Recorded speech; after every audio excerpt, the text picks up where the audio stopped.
बाप रे बाप, एग्जाम सर पर खड़ा है और अभी भी नेशनल इनकम में दिक्कत आ रही है।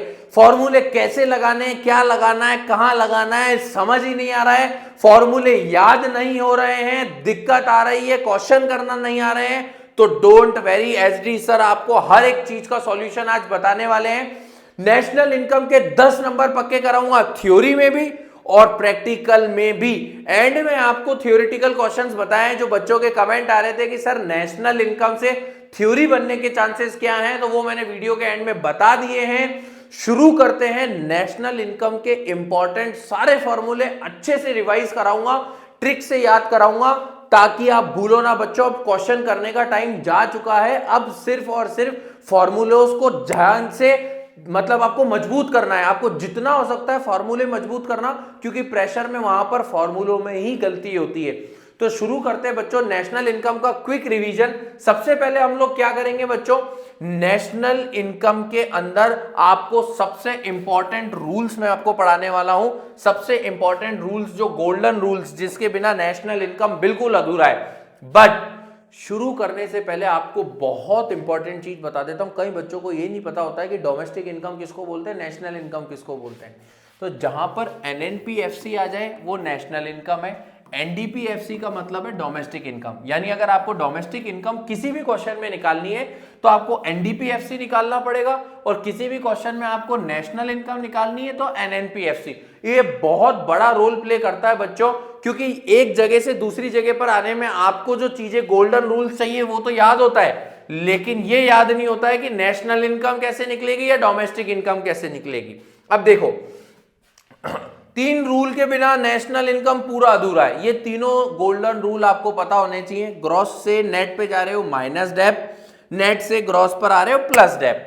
डोमेस्टिक इनकम से नेशनल इनकम पर जा रहे हो प्लस एनएफआई है, नेशनल इनकम से डोमेस्टिक इनकम पर आ रहे हो माइनस एनएफआई है। कई बार 2 नंबर में यही क्वेश्चन बन जाता है और एमसीक्यू में भी बन जाता है ऐसा क्वेश्चन। मार्केट प्राइस से फैक्टर कॉस्ट पे जाओगे माइनस एनआईटी, फैक्टर कॉस्ट से मार्केट प्राइस पर आओगे तो प्लस एनआईटी, यानी नेट इनडायरेक्ट टैक्स। जब फैक्टर कॉस्ट क्या होती है, जिसके अंदर लेबर, रेंट, मशीनरी का प्राइस या पर्टिकुलर किसी का प्रॉफिट जुड़ा हो, वो आपके पास फैक्टर कॉस्ट होती है। फैक्टर कॉस्ट मतलब जो हमने बनाने में उसमें लागत लगाई है वो फैक्टर कॉस्ट हो गई। उसमें जब हमने जितने भी हमारे इनडायरेक्ट टैक्सेस होते हैं, नेट इनडायरेक्ट टैक्सेस जब जोड़ देते हैं तो मार्केट प्राइस आ जाती है। मार्केट प्राइस में हम बेचते हैं, मार्केट प्राइस आ गई तो नेशनल इनकम निकल जाएगी। तो सबसे इंपॉर्टेंट ये तीन, एक ये, दो ये, तीन ये इंपॉर्टेंट रूल आपको पता होने चाहिए। पहला ये और दूसरा ये बड़ा फैक्टर है, जिनको कॉपी में लिख लेना बच्चों, और जब तक पेपर नहीं आता तब तक इनको बार बार रिवाइज करना, क्योंकि ये बहुत इंपॉर्टेंट है। आगे चलते हैं। सबसे इंपॉर्टेंट बच्चों हमारे पास में आता है नेशनल इनकम, और नेशनल इनकम के अंदर आपके पास में जो है सबसे important value added method, income method और एक्सपेंडिचर मेथड। और इस साल एक्सपेंडिचर मेथड के बहुत ज्यादा चांसेस हैं यहां से क्वेश्चन आएगा, और वैल्यू एडेड। सबसे ज्यादा दिक्कत जो आप लोगों को होती है वो होती है वैल्यू एडेड में, कि सर वैल्यू एडेड नहीं समझ आ रहा, वैल्यू एडेड समझ नहीं आ रहा। तो आज आपकी सारी दिक्कत पूरी सॉल्व कर देंगे। सबसे पहले शुरू करते हैं बच्चों वैल्यू एडेड से। वैल्यू एडेड में देखते हैं क्या है आपके पास। अब देखो बच्चों, एक एक चीज ध्यान से समझना जो आपके लिए इंपॉर्टेंट रखने वाली है। वो ये है कि आप देखो यहां वैल्यू एडेड मतलब value of output minus intermediate consumption. अब वैल्यू एडेड को आप बोलते हो जीवीएएमपी। सबसे इंपॉर्टेंट ध्यान से समझना, जीवीएएमपी। जीवीएएमपी का मतलब हो गया gross value added. Gross value added यानी जीवीएएमपी को आप जीडीपीएमपी भी बोल सकते हो, जो मैंने यहां पर लिख दिया है। जीवीएमपी और जीडीपीएमपी एक ही बात होती है। फॉर्मूला क्या है, value of output minus intermediate consumption. आपको ये याद रखना है कि जीवीएएमपी का फॉर्मूला हो गया value of output minus intermediate consumption, यानी जो भी आउटपुट आपने बनाया उसकी वैल्यू क्या है, और आपने किसी चीज को बनाने में जो जो चीजें यूज करी उसको माइनस कर दो। भाई आज सिंपल सी चीज है, आप 4000 का सामान लाए, आपने उसको बनाया, 4000 के सामान को बनाने के बाद वो उसकी चीज की कीमत प्रॉफिट जोड़ करके अगर 10,000 हो गई, तो आप उसमें से क्या माइनस करोगे कि आपका वैल्यू एडेड निकल जाए। हर एक आदमी जो मार्केट में बिजनेस कर रहा है वो क्या कर रहा है, एक जगह से सामान खरीदेगा, उसमें अपनी वैल्यूज ऐड करेगा और दूसरे को बेच देगा और बीच में अपनी वैल्यू ऐड करने का इनकम कमा रहा है, यानी वैल्यू ऐड करके इनकम कमा रहा है। हर एक आदमी, मैं भी, एक टीचर भी अपनी वैल्यूज एक स्टूडेंट में ऐड करता है, तब जाकर के वो इनकम कमाता है, उसको बोलते हैं वैल्यू एडेड। तो यहां पर आपको क्या समझना है कि हमारे पास 3 सेक्टर होते हैं, प्राइमरी, सेकेंडरी और टर्शरी। तीनों सेक्टर को जब जोड़ दोगे तो आपके पास में आ जाएगा gross value added at market price. Primary sector की इनकम जोड़ दो, सेकेंडरी की जोड़ दो, टर्शरी की जोड़ दो, तीनों सेक्टर की इनकम जोड़ दी तो जीवीएमपी आ गई। अब करना क्या है, अगर मान लो सेक्टर वाइज क्वेश्चन नहीं देता है, वैसे तो नहीं देगा, क्वेश्चन आपको थोड़ा घुमा के देगा, तो आपको क्या करना है, आपने लिया value of output minus intermediate consumption. अब वैल्यू ऑफ आउटपुट कैसे निकलेगा, सेल प्लस आप कितना स्टॉक के अंदर वेरिएशन कर रहे हो, यानी स्टॉक में जितना भी चेंज आ रहा है उसको हम बोलते हैं change in stock. Change in stock कैसे निकलेगा बच्चों, closing minus opening, closing stock minus opening stock से आपका चेंज इन स्टॉक निकल जाएगा। और दूसरी बात, अगर आपको यहां पर सेल्स नहीं देता है तो सेल कैसे निकलेगी, डोमेस्टिक सेल प्लस एक्सपोर्ट। आप जितना भी माल एक्सपोर्ट करते हो वो भी तो आपकी सेल है, एक्सपोर्ट मतलब आपने बेचा है मतलब आपकी सेल हुई। तो सेल निकालने के लिए आपको क्या यूज करना है, domestic sale plus export. Intermediate consumption आपको क्या होता है, intermediate consumption all raw material plus इसमें हम इंपोर्ट भी जोड़ देते हैं बच्चों। अगर आपने किसी क्वेश्चन में आपको इंपोर्ट दे देता है, काफी सारे बच्चे कंफ्यूज हो जाते हैं, इंपोर्ट का मतलब है आपने परचेज किया है। अगर आपको इंटरमीडिएट कंजम्पशन नहीं दिया और वहां पर आपको इंपोर्ट दिया या कोई क्वेश्चन के अंदर कोई दूसरी चीज दी जिसको आपने परचेज करी है, तो वो भी इंटरमीडिएट कंजम्पशन का पार्ट होता है। ये ध्यान रखना, सभी तरह का रॉ मटेरियल जो क्वेश्चन में दे रखा है और जिसको आपने परचेज किया है उसको इंटरमीडिएट कंजम्पशन में लोगे। जो कुछ भी आपने परचेज किया है और इंपोर्ट किया है तो वो आईसी का पार्ट हुआ, एक्सपोर्ट किया है तो सेल का पार्ट हुआ। एक्सपोर्ट किया तो डोमेस्टिक सेल, यानी आपने इंडिया में कितना बेचा और इंडिया के बाहर कितना बेचा, तो डोमेस्टिक सेल प्लस एक्सपोर्ट करोगे तो आपके पास में सेल्स आ जाएगी। चेंज इन स्टॉक कैसे निकालते हैं, क्लोजिंग माइनस ओपनिंग, जो मैंने आपको बताया। अब अभी मैंने ऊपर आपको बताया कि एनएनपीएफसी का मतलब होता है नेशनल नेट नेशनल प्रोडक्ट, यानी नेशनल इनकम। एनएनपीएफसी मतलब नेशनल इनकम। अब देखो बच्चों, यहां पर आपको समझना क्या है कि आपको अगर वैल्यू एडेड इनकम से, वैल्यू एडेड मेथड से नेशनल इनकम निकालने के लिए बोल दे, तो नेशनल इनकम मैंने आपको याद करवा दिया क्या होता है, एनएनपीएफसी। अब यहां पर बहुत ध्यान से सिखा रहा हूं, ध्यान से सीखना। यहां पर मैंने आपको फॉर्मूला किसका बता दिया, जीडीपीएमपी का, तो आप यहां लिखोगे जीडीपीएमपी। अब आपको कुछ नहीं करना बच्चों, आपने लिख दिया। अब देखो, अगर आपने ये निकाल दिया जीडीपीएमपी और आपको बोल दे कि वैल्यू एडेड से नेशनल इनकम निकालो, तो आपको क्या करना है, मैंने आपको क्या बताया, अगर आप ग्रॉस से नेट पे जाते हो तो क्या होता है, माइनस डेप। अगर आप डीपी से एनपी पे जाते हो तो क्या होता है, प्लस एनएफआईए। अगर आप एनपी से फैक्टर कॉस्ट पे जाते हो तो क्या होता है, माइनस एनआईटी। ये बन गया फॉर्मूला और निकल गई आपके पास में नेशनल इनकम। अब बच्चों को दिक्कत कहां आती है, आप लोगों को कहां प्रॉब्लम आएगी, यही नहीं पता होता साहब, इसीलिए वीडियो के स्टार्टिंग में बताया एनएनपीएफसी मतलब नेशनल इनकम। वैल्यू एडेड कर रहे हैं, लेकिन ये तो फॉर्मूला तो पता है कि वैल्यू एडेड का फॉर्मूला होता है value of output minus intermediate consumption. काफी सारे बच्चों को यही नहीं पता होता है साहब कि वैल्यू एडेड का मतलब हो गया जीडीपीएमपी। ये कोडिंग होती है वैल्यू एडेड मेथड की। इस कोडिंग के बिना बच्चों क्वेश्चन ही नहीं हो पाता। ये कोडिंग आपको पता होनी चाहिए कि यही वैल्यू एडेड होता है। अब ये तो आपको आता है, लेकिन ये नहीं पता कि जीडीपीएमपी क्या होता है। तो GDPMP is equals to value of output minus intermediate consumption. बाकी पूरा फॉर्मूला मैंने फ्रेम कर दिया, आपको तो जीडीपीएमपी निकालना है और आपको ये पता होना चाहिए कि मुझे जाना कहां है, नेट नेशनल प्रोडक्ट पे। अब इसमें एक और जो सबसे बड़ी गलती होती है वो क्या होती है, बच्चे इसको कैलकुलेट कैसे करते हैं, ऐसे, जहां माइनस डेप होता है वहां प्लस कर देते हैं, जहां प्लस डेप होता है वहां पर माइनस कर देते हैं। इस तरह के सभी क्वेश्चनों में बच्चों हमेशा हम लोग उल्टा चलते हैं। उल्टा चलने का मतलब, वापस से सिखा रहा हूं, उल्टा चलने का मतलब कि एनएनपीएफसी से अगर आप जीडीपीएफसी पर एमपी पर भी जाते हो तो ये हमेशा यूं चलेगा, ग्रॉस से नेट डीपी से एनपी, क्योंकि बच्चों ये तो आपको दे रखा है ना, आपको तो ये निकालना है, ये निकालना है तो यहां से हो जाते हैं, ना कि यहां से हो। तो जब भी ऐसी सिचुएशन आ जाए तो ग्रॉस से नेट, डीपी से एनपी और एमपी से एफसी, ना कि एफसी से एमपी। इस चीज का विशेष रूप से ध्यान रखना, ये वैल्यू एडेड का सबसे very very very important part था जो आपको पता होना चाहिए। नेक्स्ट आगे चलते हैं। आई होप आपको समझ में आया होगा बच्चों, कुछ दिक्कत आए तो कमेंट करके पूछ लेना। इनकम मेथड, अब इनकम मेथड में सबसे ज्यादा इंपॉर्टेंट क्या है, कंपनसेशन टू एम्प्लॉइज। देखो दूसरा बड़ा मेथड होता है इनकम मेथड। इनकम मतलब एक तो आपने वैल्यू ऐड करके पैसा कमा लिया, दूसरा आपने लोगों को इनकम दी है। वैल्यू एडेड किया तो नेशनल इनकम में जुड़ेगा, आपने लोगों को सैलरी दी, आपने इनकम मेथड, इनकम जनरेट की या इनकम ली, उससे भी तो नेशनल इनकम बढ़ रही है या कम हो रही है। तो आपका दूसरा बड़ा मेथड होता है नेशनल इनकम का इनकम मेथड। इनकम में क्या होता है, कंपनसेशन। अब कंपनसेशन क्या होता है, आप जब बिजनेस करते हो तो एम्प्लॉइज को सैलरी देते हो एज अ कंपनसेशन, वो आपके लिए काम कर रहे हैं तो आप उनको सैलरी दे रहे हो। तो यहां पर आ गया सीई, आप इसको बोल सकते हो कंपनसेशन एम्प्लॉइज, सीटीई भी बोल सकते हो और सीई भी बोल सकते हो, plus rent, royalty, interest, profit and mixed income.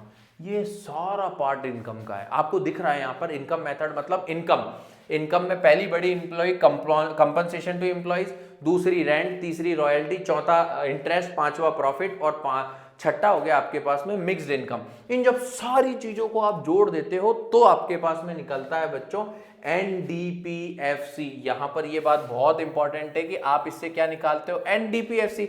अच्छा आपको निकालना क्या होता है, नेशनल इनकम। नेशनल इनकम क्या होता है, एनएनपीएफसी, और ये आपने इससे क्या निकाला, एनडीपीएफसी, एनडीपीएफसी। तो आपका तो बहुत काम आसान हो गया, नेट से नेट कोई चेंज नहीं होगा, डीपी से एनपी का केवल चेंज होगा, और डीपी से एनपी का चेंज क्या होता है, प्लस एनएफआईए करना है, आंसर आ जाएगा। यानी आपको सबसे बड़ा रोल अगर इनकम मेथड में देखा जाए तो ये है, compensation to employees, rent, royalty, interest, profit, mixed income. तो आपको इसको याद करने की भी स्टाइल बता रहा हूं। आपको एक सीटी याद करना है, फिर आपको याद करना है rip, RIP, double RIP। Rip को ऐसे याद कर लेना, R मतलब रॉयल्टी, R मतलब रेंट, I मतलब इंटरेस्ट, P मतलब प्रॉफिट। ये रिप वाला पॉइंट याद रहेगा तो आपको बाकी चीजें अपने आप याद आ जाएगी कि भाई हाँ ठीक है, compensation to employees, rent, royalty, interest, profit और मिक्स्ड इनकम। अब आपको डिटेल में समझाता हूं। ये आपके पास में फॉर्मूला हो गया, ठीक है। एनडीपीएफसी हम कैसे निकालते हैं, compensation, operating surplus, mixed income of self employed. अब सीओई, इस सीओई पार्ट को कैसे निकाला जाता है, wages and salary in cash and kind, pension on retirement, आप रिटायरमेंट पर पेंशन देते हो, employees contribution to social security scheme, ये तीनों पार्ट कंपनसेशन का है। देखो पेंशन देते हो रिटायरमेंट पे या employees contribution to social security, अगर वो सोशली सिक्योरिटी में अपना कॉन्ट्रीब्यूशन करता है वो भी नेशनल इनकम का पार्ट होता है। इसलिए कंपनसेशन टू एम्प्लॉइज के अंदर ये तीनों चीजें आती है। ऑपरेटिंग सरप्लस में मैंने यहां लिख दिया रेंट, रॉयल्टी, इंटरेस्ट और प्रॉफिट। ऑपरेटिंग सरप्लस में क्या लेते हैं हम, रेंट, रॉयल्टी, इंटरेस्ट और प्रॉफिट। प्रॉफिट में क्या आता है, corporate tax, dividend, net retained earning. ये तीनों चीजें काफी सारे बच्चों को नहीं पता होती है कि कॉर्पोरेट टैक्स भी प्रॉफिट का पार्ट होता है। बच्चों आपने कॉर्पोरेट टैक्स पार्ट पे किया है, वो भी प्रॉफिट का हिस्सा है। तो कॉर्पोरेट टैक्स, डिविडेंड, जो भी आपको प्रॉफिट होता है, और आपकी नेट अर्निंग जो आपने एक्चुअल कमाई है। देखो बच्चों, आप में से किसी के भी घर पे कोई सरकारी नौकरी में होगा तो उनसे आप पूछोगे कि आपको सैलरी कितनी मिलती है, तो वो बोलेंगे कट कुटा करके कुछ 50 या 60 हजार मिलती है। तो जो उन्होंने बोला कि कटने के बाद मिलती, तो किस चीज का कटता है, कॉर्पोरेट टैक्स कटता है, ठीक है। और अगर उन्होंने किसी चीज में, स्कीम में पैसा लगा रखा है, जाए like employees contribution social security scheme में लगा रखा है, वो कटेगा। सब कटने के बाद में उनके पास क्या आती है, नेट रिटेन अर्निंग, यानी इतना पैसा उन्होंने कमाया। और अगर उनको किसी कंपनी के थ्रू डिविडेंड मिलता है, डिविडेंड मतलब डिविजिबल प्रॉफिट, डिविडेंड का मतलब आपको पता होना चाहिए, अगर बाई चांस ऐसे दे देता है कि डिविजिबल प्रॉफिट, तो ये भी डिविडेंड का ही पार्ट होता है।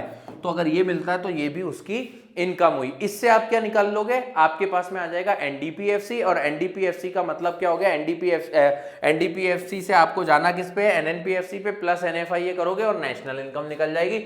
बहुत सिंपल इनकम मेथड, बहुत सिंपल है, केवल रिप याद रखना है। रिप मतलब रेंट, आर मतलब रॉयल्टी, आई मतलब इंटरेस्ट, पी मतलब प्रॉफिट, प्रॉफिट के बाद मिक्स्ड इनकम आ जाएगा, और उससे पहले आप सीटी याद कर सकते हो, कंपनसेशन टू एम्प्लॉइज। बहुत सिंपल, एक्चुअल जो तरीका मैंने बताया वैसे याद करोगे तो याद रहेगा और क्वेश्चन में अप्लाई हो जाएगा। अगर फॉर्मूला बहुत अच्छे से आता है तो क्वेश्चन बहुत इजीली और आसानी तरीके से आपके पास में हो जाएंगे। आगे बढ़ते हैं हम लोग बच्चों, आई होप आपको समझ में आया होगा। वैल्यू एडेड मेथड हो गया, इनकम मेथड हो गया, अब हम चलते हैं एक्सपेंडिचर मेथड पर। सबसे बड़ी दुख की जो जड़ है ना वो ये है, सबसे बड़ा परेशान आपको वैल्यू एडेड से ज्यादा परेशान करेगा ये। इसमें आपको लेना क्या है बच्चों, देखो इसमें आप जीडीपी एमपी निकालते हो। क्या निकालते हो, जीडीपी एमपी। कैसे, प्राइवेट फाइनल कंजम्पशन। एक्सपेंडिचर का मतलब क्या हो गया बच्चों, खर्चा। हम करते क्या है, एक हम पैसा कमाते हैं, दूसरा हम खर्चा करते हैं। पैसा कैसे कमाते हैं, एक तो वैल्यू ऐड करके कमाते हैं, दूसरा सैलरी से कमाते हैं, और तीसरा हम खर्च करते हैं। तो यहां पर आ गया एक्सपेंडिचर मेथड कि आप खर्चा कितना कर रहे हो। अच्छा, खर्चा कितना कर रहे हो और कौन कर रहा है, क्या बोला, कितना कर रहे हो और कौन कर रहा है। तो सबसे पहले खर्चा कौन करता है, फैमिलीज। हर एक आदमी अपनी फैमिली लेके चल रहा तो वो फैमिली में खर्चा करेगा। तो पहला आ गया प्राइवेट फाइनल कंजम्पशन एक्सपेंडिचर, यानी प्राइवेट मतलब हाउस होल्ड, जो घर, जो फैमिली खर्चा कर रही है वो यहां आ गया private final consumption expenditure.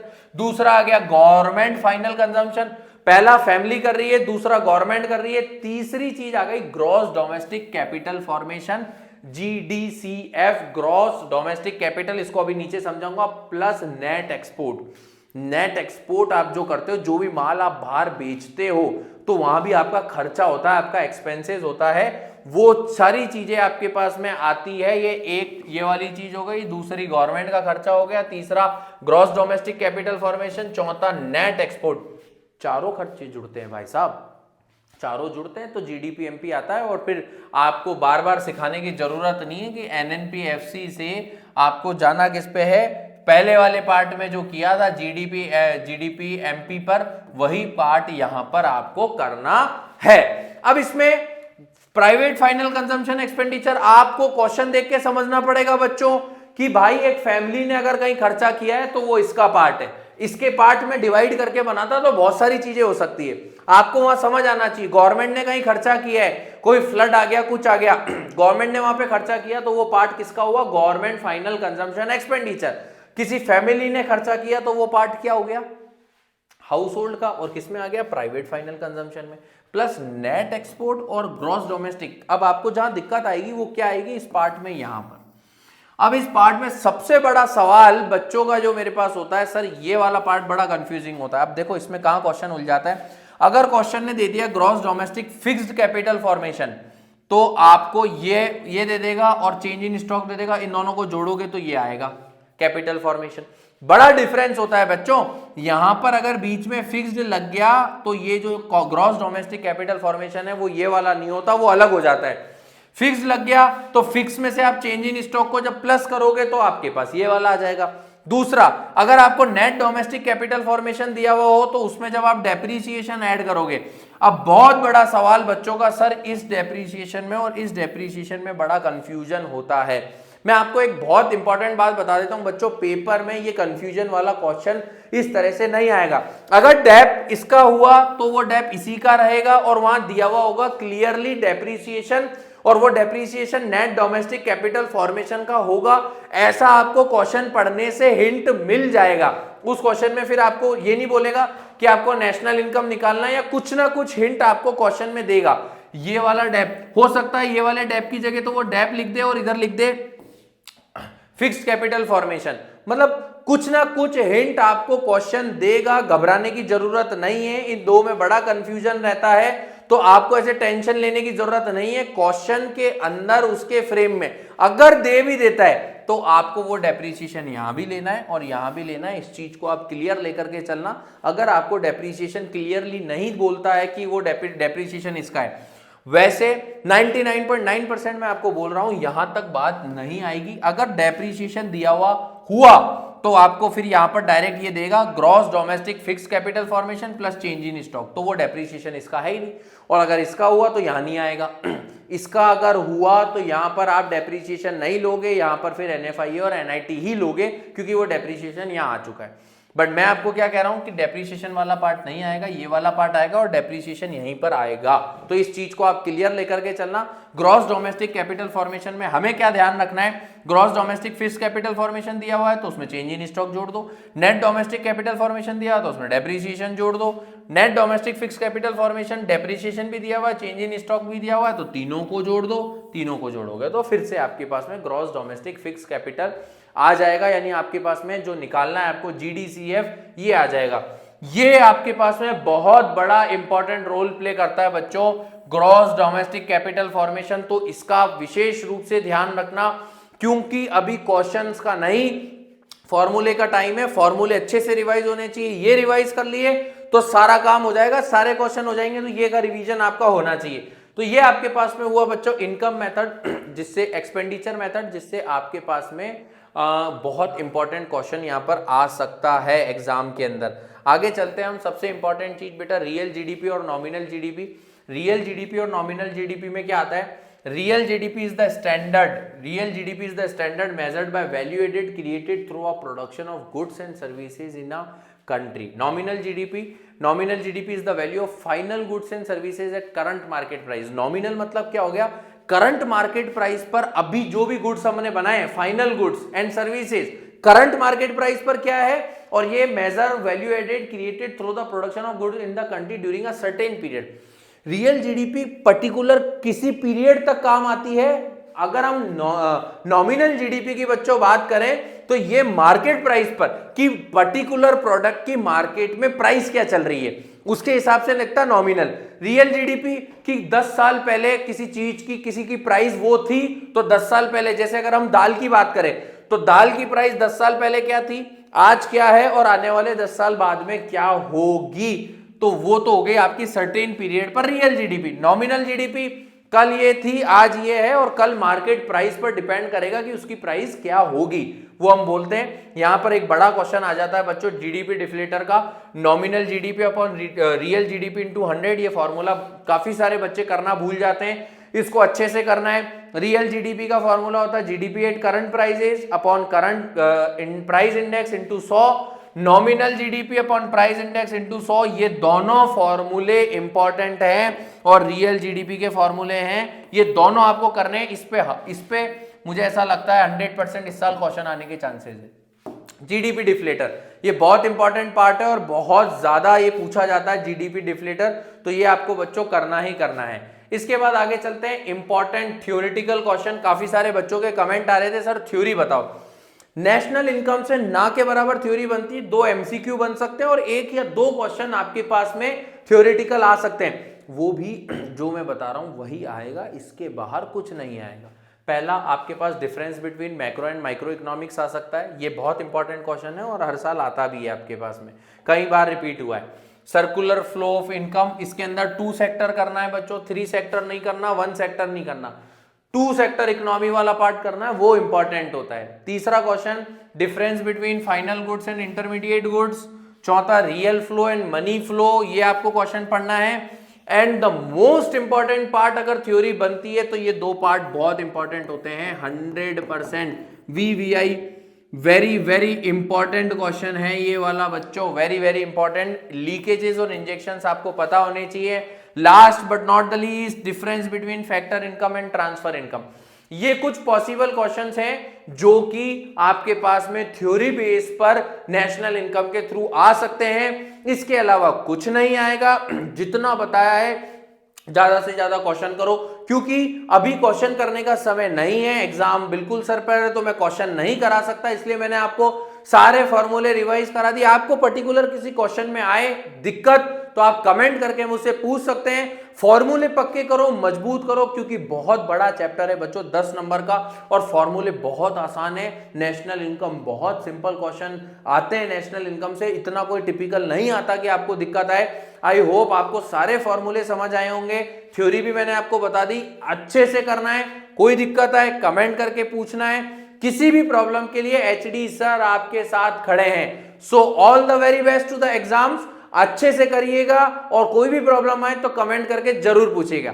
Thank you, जय हिंद, जय भारत।